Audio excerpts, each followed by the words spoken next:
My topic today is to discuss how the U.S. trade deficit looks like in Excel modelings in the past 20 years.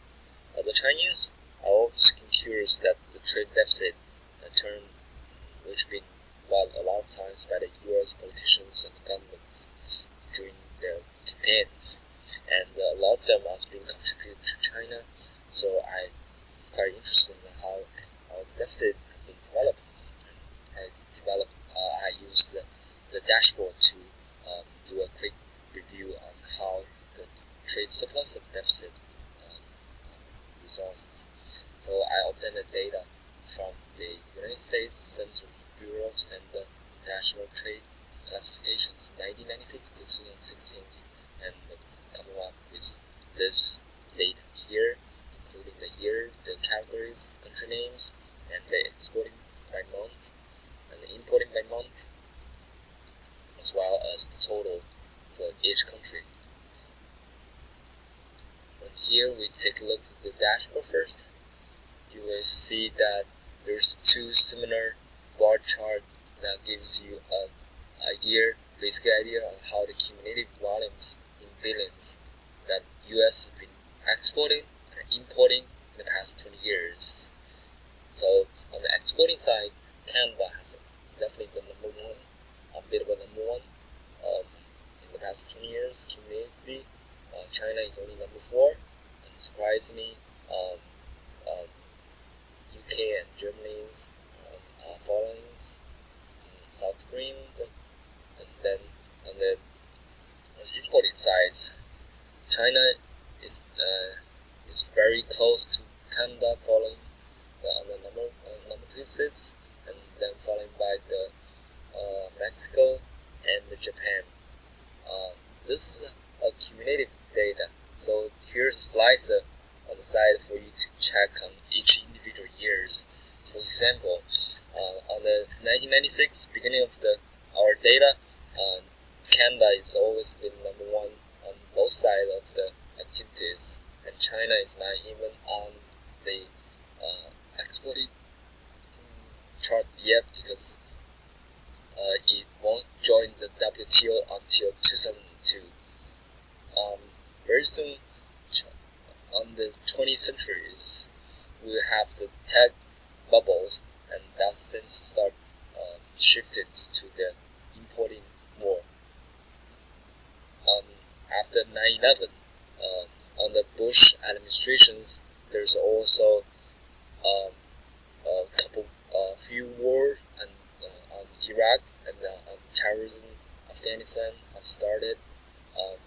This is the time that you will see that China has been gradually become very important partners of the United States in a few years after joining the WTOs.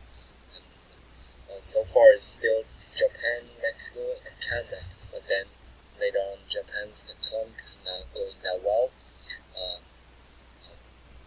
3 years later, China has already climbed the second seat of the importing activities, and Mexico followed, and Japan followed.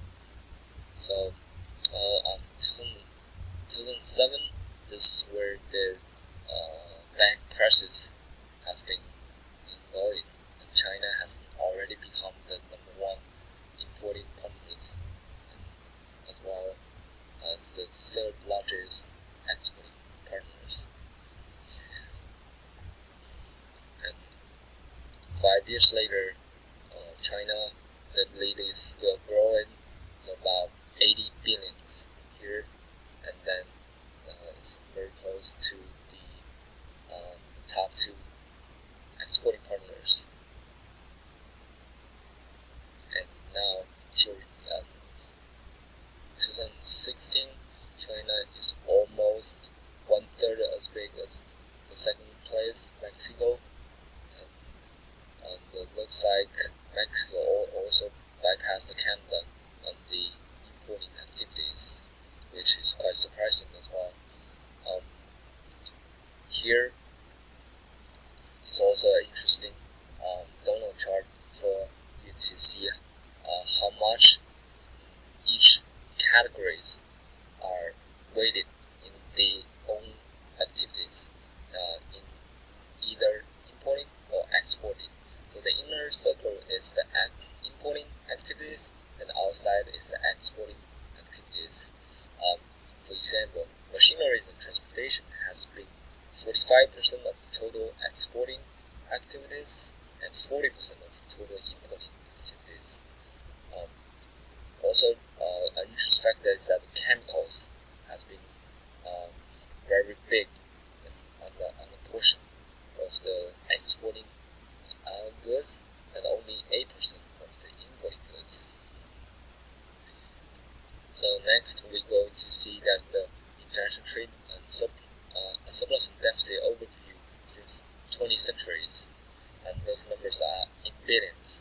So numbers has been obtained from the pivot table in importing and exporting trends by year.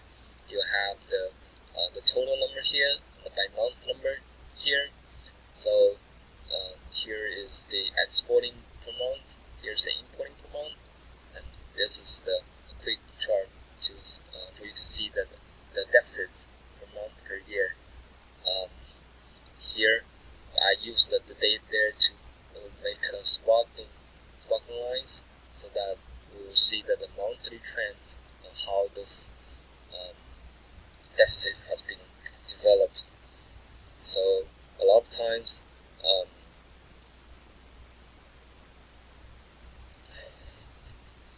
so here is also a quick KPI performance indicators to see that how the deficit has been growing. The green one shows that it's still safe on the 400 billions levels, which has been not that bad.